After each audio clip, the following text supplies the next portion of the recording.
So I wanted to talk today about the war in Ukraine. There seems to be a lot of opinions on both sides of the aisle, and they really contradict each other because war might be messy, but in certain wars they're less messy than other as far as determining who's to blame. And I believe that obviously the war in Ukraine was instigated by Russia. Putin staged hundreds of thousands of troops outside of Ukraine. Ukraine did not respond in as much of kind as trying to plan a counterinsurgency or an invasion against Russia. There was no effort made for Ukraine to invade Russia, but there was efforts made for Russia to invade Ukraine. In addition, you have the fact that it was a blitz campaign. Troops were rapidly coming in. This definitely did not feel like a self-defense type of strategy. There was no respect to Ukraine's borders at all as far as trying to, build perimeters in your own territory, building barricades, tank trenches. There was no effort made from Russia to build defensive structures inside of their own borders. All of the effort of the Russian military was on crossing the border and invading Ukraine. I've heard these arguments about NATO expansion. Yeah, NATO has been expanding, but NATO's been expanding, pretty much ever since, NATO was formed. They are built so that they have a fairly open door policy. If you want to join NATO and you meet all the requirements, as long as nobody votes against you, you get into NATO. It's not generally been that hard of an organization to get into. If you really are willing to, accept Article 5, be willing to, have a military, these are really important. That it's not just supposed to be for free help. A lot of countries that join NATO definitely join it because the United States is in it. The United States, they own more aircraft carriers than the rest of the world combined. There's no military like the United States military. There might be fringe capabilities of the Russians, like hypersonic weapons and such, but the truth is that our air defense systems can't handle a full barrage of incoming intercontinental ballistic missiles. So, even if missiles aren't very great, as long as Russia's missiles actually function, which we assume that they do, fingers crossed for them. But there's no way that, if Russia launched all their nukes at the United States, that we could stop them. That's just land missiles, not even counting for the nuclear submarines that Russia has. Obviously, their military's been very subpar, but if any part of it is still functional, you would hope that the nukes would be, because for them, that's one of their strongest leverages. They, talk about using nukes in some terms, especially when they talk about defending their own soil, which apparently their version of their own soil can include, maybe possibly anything that was ever part of the cultural heritage of Russia or the USSR or any other arbitrary old Russian thing that they decide to be part of that grants them a right towards more land. Putin, during his interview, was pretty clear about the fact that his views of what was Russia's was not very clear because he didn't want to commit to reverting back to older borders that included parts of Ukraine being in Russian hands, because it also involved parts of Ukraine being in Hungarian hands. Obviously, to me, Putin invading Ukraine is just an obvious, an old man power grab. He's not going to be around for much longer. His country's birth rate is in the toilet. Russia is on the fall, as is a lot of countries in the world, a lot of Western countries especially. But yeah, he's in decline. The minimum wage in Russia for years was like 90 cents an hour. Like, this is not a normal functioning country. Putin's place in the world stage right now, he has rockets coming into his capital. Anybody whose air defense system can't keep rockets out of their own capital, it's pretty obvious that they're fighting a war and they're losing it. If their air defense system is so terrible that even where they manage their government from, the most important city in their country, they can't keep the skies clear. And this is, a capital that's many miles behind their border. This is not just right across the border. This is definitely, these, modified glide vehicles and these things that Ukraine are pulling out of the closet, like literally old Soviet era technology for the most part that they're trying to repurpose and get out onto the battlefield. This is not first rate hardware. Like, if their homemade built rockets can make it to Moscow, then long range Western weapons donated to Ukraine that have the stated range to reach Moscow are going to reach Moscow. Like, it's obvious that their air defense is in shambles. They're losing radar stations every month. It's not a good position for Russia. And what's funny is I hear the complete opposite. I've been told by people that they believe that Russia is clearly winning this war. Ukraine is sending old men out onto the battlefield, as far as, guys into their 40s and stuff like that. And, I'm not going to disagree. I mean, Ukraine went to drastic measures. They kept young people and a lot of people from leaving their country who were remotely military aged. And it's a tough call to make. Like, I never think that it's right or great that young men have to die for old men's battles. But this is one of those cases where it's just like, are you going to fight or are you going to be conquered? Because sometimes it just comes to that. Sometimes there's just, opposing viewpoints.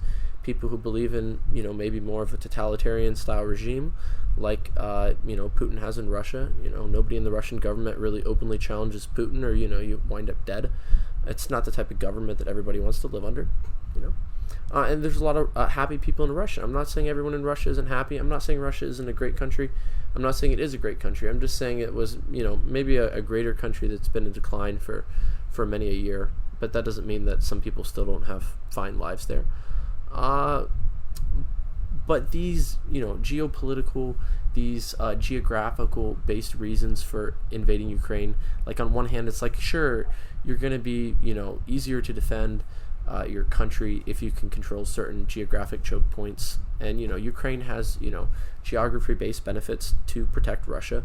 But Russia has a much, much bigger problem than its geography, and that's its population and its size. Russia's a massive country. It's the largest country in the world. And it has a population, 1/10 of, their Chinese neighbor. Like, you have this country over here that has a huge population and, nearly as much space as you, but still, they could literally put together an army of 500 million people if they had to. Like, this is something that's far surpassing the entire population of Russia, and Russia just can't match that. Russia's also committing all of its resources to the Western Front, and it leaves the Eastern Front pretty undefended. They're having to pull pretty much anything they can spare out of there. They're leaving their border with China largely undefended, and they're starting to make concessions to China as well. Like, these are unheard of concessions from a country like Russia. They're having to, concede certain waterways and certain very geographically important things to China that aren't necessarily as important to Russia, but they are useful to China. So you're ceding geography to your enemies. They might seem like they're allies. China's really not Russia's allies. They've always been kind of more of, my enemy's enemy is my friend. It's just the way it goes in that part of the world. Not a lot of long-term alliances that end well. And with the resources that are being dedicated to fighting Ukraine, Russia's really putting itself on an internationally weak stage. And what's really weird about it is, before Russia was invading Ukraine, you didn't really have any large, notable nations invading each other. So the world had turned into a place where you could just, pretend that, conquering wasn't a thing anymore, where it really wasn't. And, kind of function and, the United States kind of keeps the peace for the most part. Countries don't seem to invade each other anymore, and that's just the way it's going to be from now on. And that's the way everything appeared to be until Russia decided to invade a European country and, take us back, 70 plus years to previous states of World War. Not that we're in a World War yet, but it's definitely something that happens before a World War. Not that a World War is coming necessarily, but it's something that enables that type of escalation to be tolerated on the world stage. And Russia invading Ukraine with so little consequences. Sure, their currencies got seized, various, oligarchs were targeted. Like, it obviously was a strong response, but it wasn't a military response at all from any other countries. They donated weapons and no people. They made it very clear they didn't want to escalate with a nuclear country, and they didn't put any boots on the ground.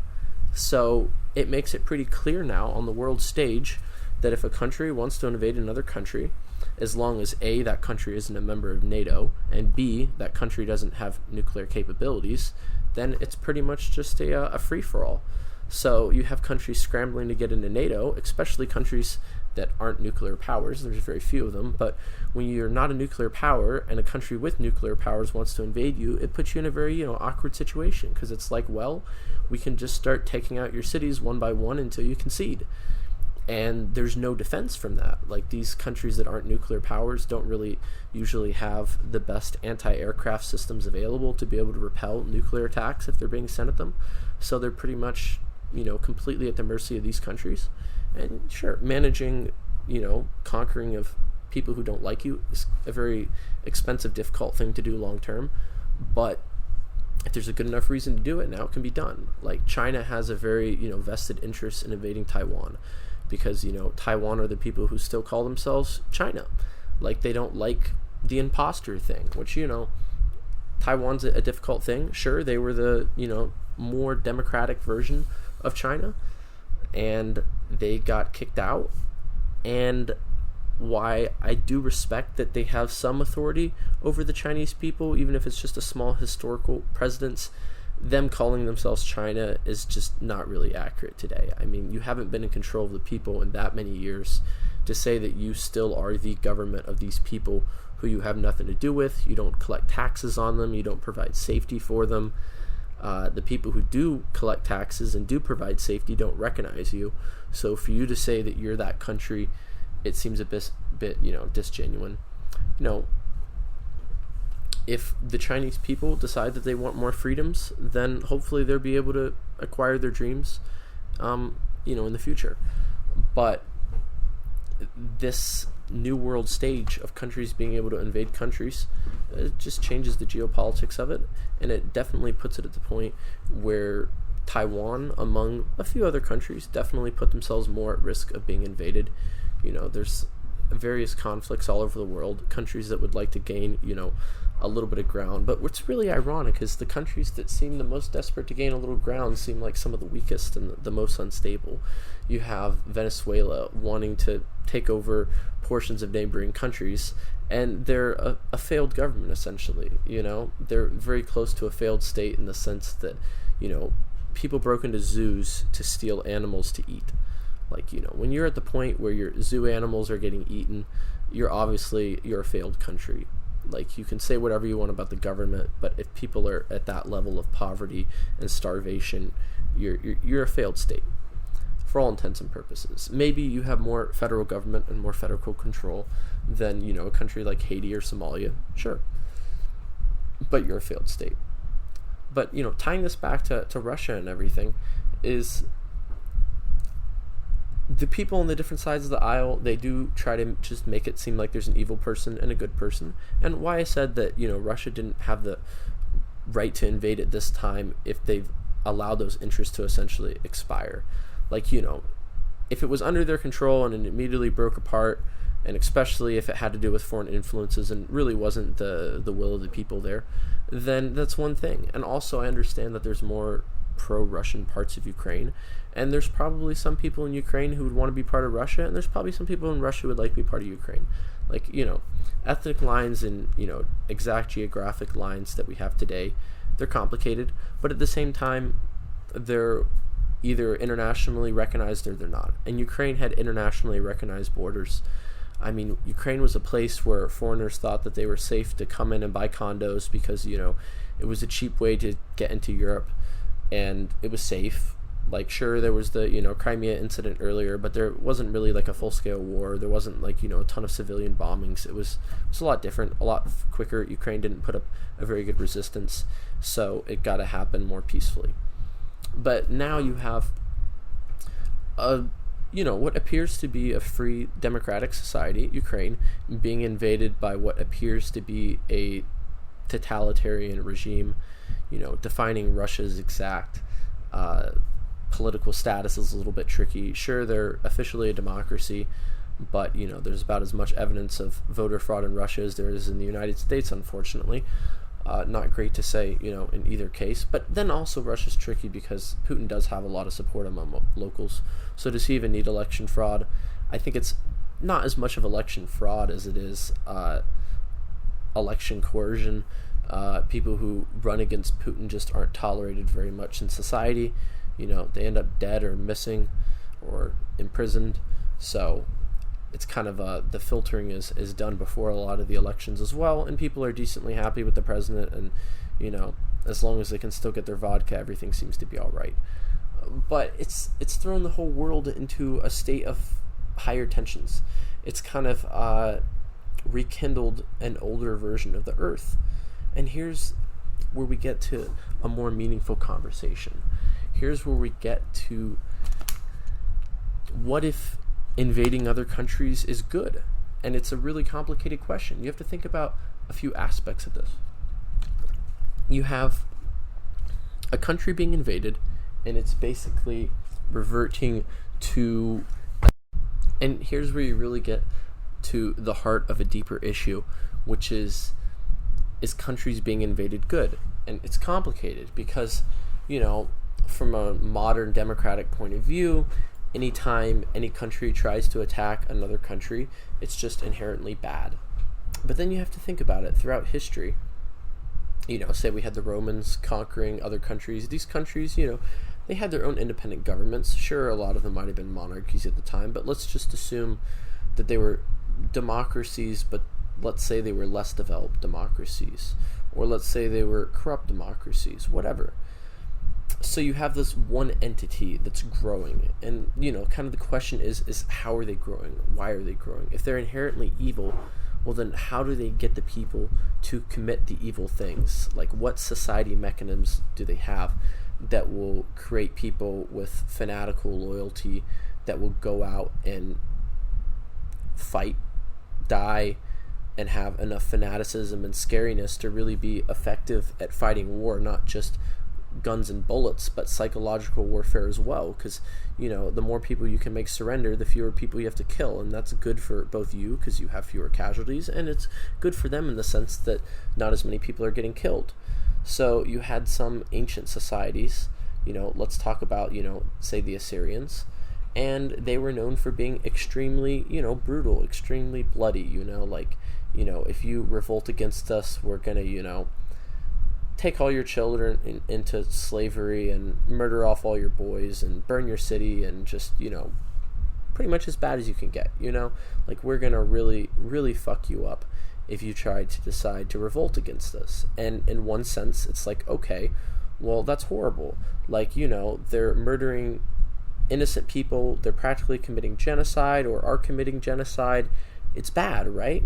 And then you think about it, well, if they were lighter on those uprisings and say they just, tried to find all the main instigators and murder them, and then maybe just take out half the army and, take away a lot of their weapons and stuff like that, you could be less harsh and punish fewer innocent people. But the question is if you're that much more tolerant, what's the percentage? How much more likely is it that your cities revolt against you? And the answer historically has seemed to be pretty high. But then later people came along, like the Persians, and the Persians, especially Darius the Great and some of the other ones, had a more light hand in general. Could they be vicious? Sure. But they were a lot more in tolerance of, okay, we might still get, fairly mean with you if you try to revolt and go against us, but we're going to let you keep your own gods. We're not going to literally steal your gods, which happened before in history because people had gods that were physical objects, and the gods were literally carried off. So imagine having your god carried off into another city, held hostage. Haha, we took your gods. Obviously, that's a very evil thing to do to those people, in a sense. And they were very cruel, but they kept peace. They managed to start to build up bigger civilizations. They managed to conquer more land than had commonly been conquered before. They allow trade to spread across a bigger area. They allow single currencies usually, and educational systems in the sense that even if they're not providing direct education, they're having a similar language. They're creating the need for more complicated business structures. There's a lot of benefits to being in a society like this versus being an independent village where everything you need has to be made locally, and that just excludes certain types of items from you and prevents how advanced your society can get. So now we bring it back to today and we say, well, if we try to look at the bright side, what's the bright side of Russia invading Ukraine? And the answer to that is it seems to show the world that we might be willing to accept new empires to form, which is very interesting because we haven't really had any major boundary changes for anything, really in the past 100 years. There's been, minor changes from the world wars. Land was ceded here and there. Colonies broke up, etc., etc. But we haven't had huge empire changes. We had the USSR, which grew but fell apart, so it didn't really make any huge lasting changes. And we're just really in a very stagnant, stale world where you're born, there's a government, and that government is in control. And you might be able to vote for a different politician at different levels if you live in a democracy. But overall, the major structure, it's set in stone. There's a certain method of government. If it's corruptible, it gets corrupted. If that is what happens, it's kind of like, Murphy's Law. Anything that can go wrong will go wrong. So if it's theoretically possible for politicians to take bribes, then some of them probably do. But even if they don't, you still have the inherent flaws with a system of somewhere like America, where there's a legislation that's been in session for, hundreds of years. And statistically, they get rid of practically no laws, and statistically, they pass new laws. And when you live in a society where you have legislators, and it's essentially their job to write legislation, they're going to keep writing legislation. And while some of it may have ill intents, some of it might have good intents, the point is it all stacks up, and you start to create this bureaucratic hellscape where there's so much red tape and so much bureaucracy that doing anything doesn't get done quickly or cheaply. And now across the entire Western world, we're running into the exact same issues. Birth rates falling, and we also have the cost of living going through the roof. If you're thinking that might be correlated, you're right. They've come, or they, who is they? That's a good question. Right throughout a lot of history, we've kind of had the East versus the West, and we've kind of had, the Western world, more democratic, Greek, hurrah, hurrah, versus the Eastern world, more totalitarian, more king-like, different forms, different ideologies, different ways of going about life. And the question is if the East, say, primarily Russia and China, if they decided that they couldn't militarily defeat the United States, then was there another way to defeat the United States? And this really is an equation that goes both ways, because the United States has done a lot of meddling here and there throughout the world, but we've never really had significant presence in China and Russia to do a lot of meddling internally because they just wouldn't tolerate it. The American spies would get executed. It wouldn't work out. But on the other hand, the West being more free, being more open, it's a lot easier to bring people in and to mess with internal affairs. And the question is has internal affairs been messed with? And I think a lot of evidence point towards the fact that it does. In every, bit of, tropes and, bigotry and stuff, there's usually a grain of truth in, every stereotype. So if you use stereotypes, you might be considered like a bigot or something, but there's usually a grain of truth in them. So you start to think about stereotypes like Hollywood's controlled by the Jews. You probably heard certain tropes like this, and then if you look into it, you see that actually a lot of Hollywood producers are Jewish. If you look at just how many Jews you've met in your lifetime? Probably not a lot. But how many Jews make Hollywood films? Well, a lot. But there's also other influences in Hollywood. The Jews aren't the only ones.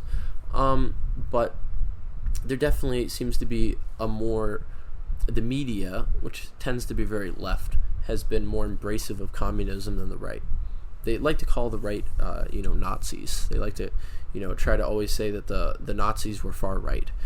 Even though really the Nazis appeared to be a lot more far left, because the left is what seems to kind of value their version of safety and tolerance over freedom.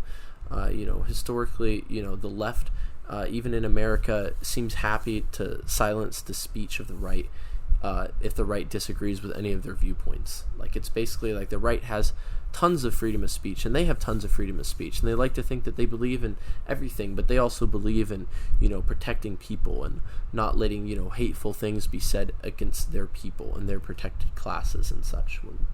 Which is so strange about that is their protected class keeps becoming more and more freaky and dismoral, and less based on things like it used to be. The left kind of pandered to get the votes that they needed. So the left pandered to, African Americans, and African Americans stayed very Democrats, and the Democrats supported policies that seemed to benefit the African Americans. We can get into that in another episode, but that's the way that it was. And now you have the left's main thing of the future seeming to be the LGBTQ, add a new letter, every, few years, because, we'd love to turn letters of the alphabet into our causes, so you can't just, have Q be a cool nickname if you're straight, because everyone's going to think you're queer. Like, just start limiting the alphabet and controlling it, which, that's the thing that the left doesn't mind, is limiting the alphabet, because, they think it's cool that, they can have top 100 radio songs that, have the N-word in them. And, it's totally cool for anyone who's black to be able to sing karaoke to that radio song. But if you're white and the wrong songs comes on the karaoke machine, I guess you just have to start self-censoring yourself, because, something that happened hundreds of years ago somehow means that you can't sing the lyrics on the radio. Doesn't make a lot of sense, but the left thinks that, little things like that do make a lot of sense. But it went from something that you were born with that you couldn't change, just, your skin color, to now there's new protected classes, the LGBTQ queer. So basically, you might not be free to hate on them, and if you think that what they're doing is bad for society, pretty much voicing that at all, they're trying to turn into a literal crime. If you want to say something, for an example, like, shut up, you're a faggot, that becomes hate speech. And what's interesting about that is that it's kind of like, for one, it's controlled speech, which was something that the Nazis were very pro. If you disagreed with the party, you're going to go to jail. And now we literally have the exact same thing with the left in America, where it's like, if you disagree with us, if you say things that we deemed intolerable, then we want you to go to jail. And it sounds very dystopian. It sounds kind of ludicrous, but that's just the point we're at in the world, where we have to start wondering if certain words would just let us go to jail. And this is a country that was founded on free speech. So we went from, fighting off the British, saying free speech is in our Constitution and very near and dear to us. And then we started to carve out some exceptions for it. It's always a slippery slope, right? So, at the founding of America, I'm sure if you said you wanted to kill somebody, they'd probably be scared of you and such, but you're not really going to go to jail for just saying you probably wanted to kill somebody. I guess probably just like, this guy's crazy. We've got to make sure this guy doesn't do anything bad, but if he's not doing anything bad, he's probably going to be left alone.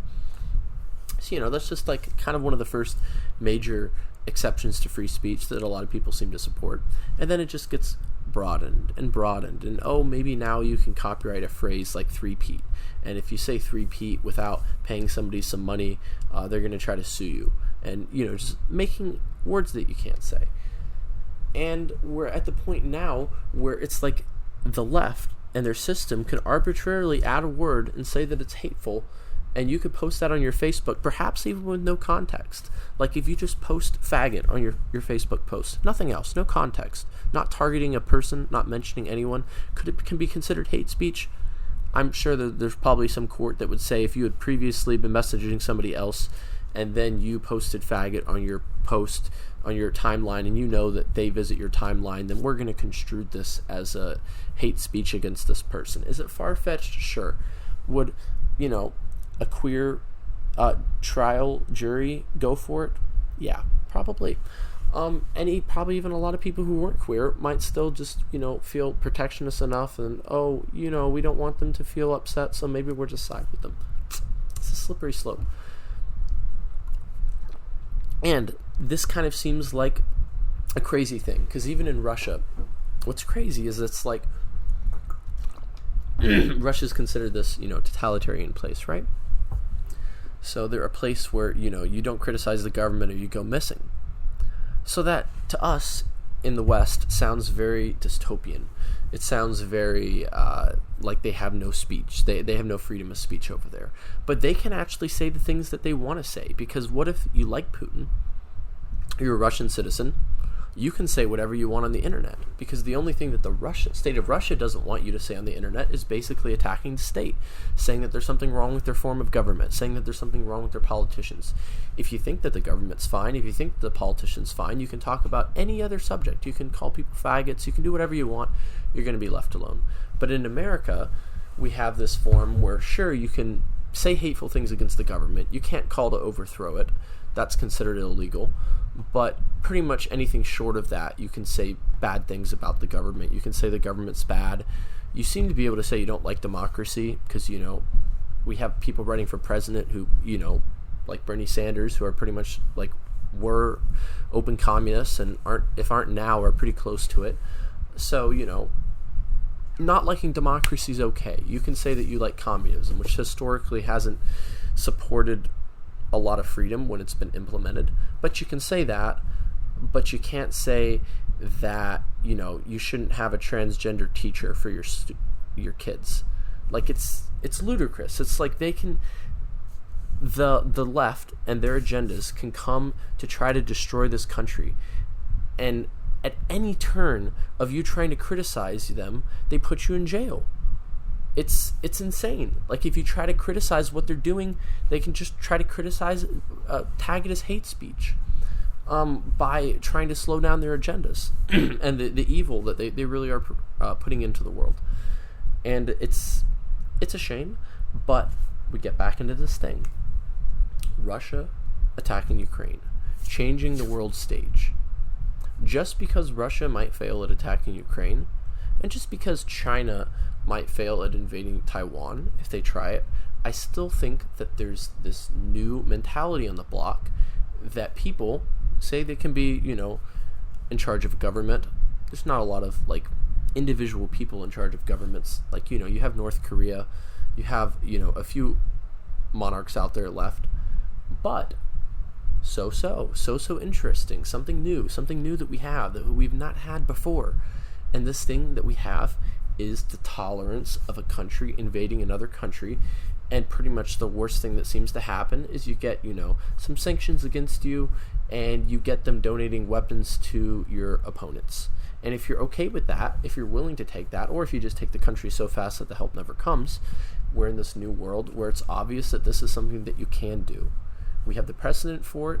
It's been done before. It's probably going to be done again. If somebody has the capability and desire to take over another country, they could take over another country. What's going to happen? We've already seen the consequences. The West has laid out their playbook. And that's the thing that's so dangerous about having a set playbook, is that it's predictable. So if you see a country in Europe, which is one of the most controlled places in the world as far as it's a stronghold of the West. You have North America and you have Europe. Those are the two strongholds of the West. And if a country were taken over in North America or Europe, it gets taken very seriously by the West. But if you take over some random country in Oceania, in Africa, in South America, the West would probably care a lot less. So you have, in the most contested area, this is the consequences for trying to take over a sovereign country. So if those are the consequences for somewhere that they care about, imagine the consequences for somewhere that they don't. What happens if, Yemen takes over one of their neighbors? What happens if Iran takes over one of their neighbors? You're in this position now where the West is the main power that would have perhaps stood up against a sovereign country being invaded. We've seen their playbook. It's pretty weak. And now we have the opportunity for a country to seize another country. What country is that going to be? I'm not going to make any predictions yet. I'm just putting out the observation that we're in a new era. Where does this era lead? Hopefully somewhere better than where we are now. I'm not encouraging it, but I'm just saying it leads for opportunities for new ideas to spread, new empires to be built. And in general, it's a lot easier to build an empire if your citizens are happy. So we have a lot of people in the West being unhappy. The cost of living is high. It's hard to have families. This is very existential type crisis. So the question becomes, is if somebody were taking over in America, what's the limit? How do they do it? Can they take it over from within? Yes. Right now we have America being taken over from within from this leftist radical agenda. But what if it went the other way? What if there was a country that came out, it might not exist yet today, but it could, that was more of a free capitalist country that believed in free market economics, but not protectionist views? What if they believed in free market economics, but they also believed in invading other countries and spreading their ideologies? We've never really had that before, except for America. America is one of the few countries that tried to go pro-democracy and pro-trade and put a lot of resources and sometimes military into doing this globally with its various coups and other methods. But could it be done to America? It seems to be being done to America from the wrong side. But this lays out the groundwork for it may be happening from the right side. Because that's the thing, is that if the movement or the invasion feels local enough, then even if the people doing it are from the outside, we've just seen this general weakness from the West that maybe they're ready to be conquered. And the question is, by who? Is it going to be from within? Is it going to be from outside? I don't know yet, but I do believe that the conquering seems to be fast approaching. Good luck, my friends. Until next time.